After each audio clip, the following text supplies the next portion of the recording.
wabarakatuh. Perkenalkan, nama saya Haifa Aula Firdaus dari kelas A2 dengan NPM 41150502300034. Halo, perkenalkan dengan saya Najwa Siti Al-Jahra dari kelas Informatika A2 dengan NPM 41150502300056. Perkenalkan, nama saya Siti Nur Kairunisa dari kelas INF A2. Di sini saya akan menjelaskan tentang Rapid Application Development atau yang disebut RAD. Metode pengembangan perangkat lunak ini adalah sebuah proses pengembangan perangkat lunak yang menekankan siklus pengembangan dengan waktu yang singkat.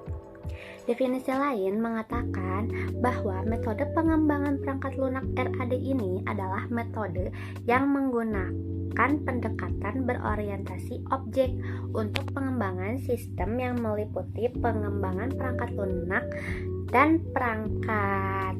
Fungsi Rapid Application Development yang pertama adalah mengembangkan software dengan cepat. Dengan RAD, prototipe dibuat dengan cepat dan pengembangannya dilakukan secara berulang-ulang. Hal ini membuat proses pengembangan software semakin cepat dan efisien. Yang kedua adalah memiliki fleksibilitas yang tinggi. RAD dirancang untuk mengakomodasi ketentuan pembuatan software yang berubah-ubah, sehingga metode ini ideal untuk proyek yang memerlukan fleksibilitas selama proses pengembangannya. Yang ketiga adalah membuat software yang sesuai kebutuhan pengguna. RAD dalam prosesnya melibatkan end user, sehingga dapat memastikan bahwa software yang dikembangkan memenuhi kebutuhan dan harapan mereka. Yang keempat atau yang terakhir adalah membuat software yang hemat biaya. RAD seringnya menggunakan kembali komponen software yang telah dipakai sebelumnya, sehingga dapat mengurangi biaya pengembangan. Nah, setelah tadi pengertian dan fungsi, selanjutnya di sini ada tahap-tahap RAD. Yang pertama ada perencanaan kebutuhan. Tahapan ini merupakan tahap awal dalam suatu pengembangan sistem, di mana pada tahap ini dilakukan identifikasi masalah dan pengumpulan data yang diperoleh dari pengguna atau stakeholder pengguna yang bertujuan untuk mengidentifikasi maksud akhir atau tujuan dari sistem dan kebutuhan informasi yang diinginkan. Pada tahap ini, keterlibatan kedua belah sangatlah penting dalam mengidentifikasi kebutuhan untuk pengembangan suatu sistem. Yang kedua ada desain sistem. Di dalam tahap desain sistem, keaktifan pengguna yang terlibat sangatlah penting untuk mencapai tujuan, karena pada tahap ini dilakukan proses desain dan proses perbaikan desain secara berulang-ulang.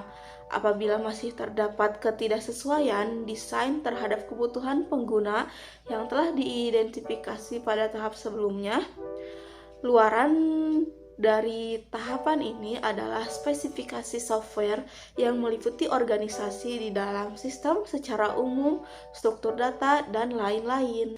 Nah, selanjutnya yang ketiga ada proses pengembangan dan pengumpulan feedback. Pada tahapan ini, desain sistem yang telah dibuat dan disepakati diubah ke dalam bentuk aplikasi versi beta sampai dengan versi final. Pada tahapan ini juga, programmer harus terus-menerus melakukan kegiatan pengembangan dan integrasi dengan bagian-bagian lainnya, sambil terus mempertimbangkan feedback dari pengguna atau klien. Jika proses berjalan lancar, maka dapat berlanjut ke tahap berikutnya. Sedangkan jika aplikasi yang dikembangkan belum menjawab kebutuhan, programmer akan kembali ke tahapan desain sistem. Nah, yang terakhir ada implementasi atau penyelesaian produk. Pada tahapan ini merupakan tahapan di mana programmer menerapkan desain dari suatu sistem yang telah disetujui pada tahap sebelumnya. Sebelum sistem diterapkan, terlebih dahulu dilakukan proses pengujian terhadap program atau mendeteksi kesalahan yang ada pada sistem yang dikembangkan.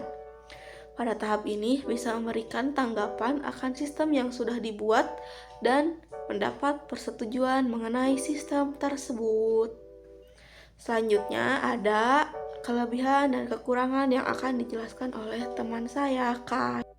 Selanjutnya ada kelebihan dan kekurangan. Kelebihan yang pertama dapat menggunakan kembali komponen yang ada sebelumnya, sehingga tidak perlu membuat dari awal lagi. Yang kedua, integrasi proses yang lebih cepat dan efektif. Yang ketiga, penyesuaian kebutuhan dan keinginan user menjadi lebih mudah. Yang keempat, memperkecil kemungkinan kesalahan atau error. Kekurangan yang pertama, memerlukan kolaborasi tim yang kuat dan memadai. Yang kedua, memerlukan komitmen yang kuat antara pengembang dan stakeholder. Yang ketiga, hanya cocok ditetapkan untuk proyek kecil dan memiliki waktu pengerjaan yang singkat. Yang keempat, hanya cocok digunakan untuk mengembangkan aplikasi yang memiliki fokus pada suatu fitur untuk dijadikan modular terpisah. Sekian presentasi dari kami, mohon maaf bila ada salah-salah kata.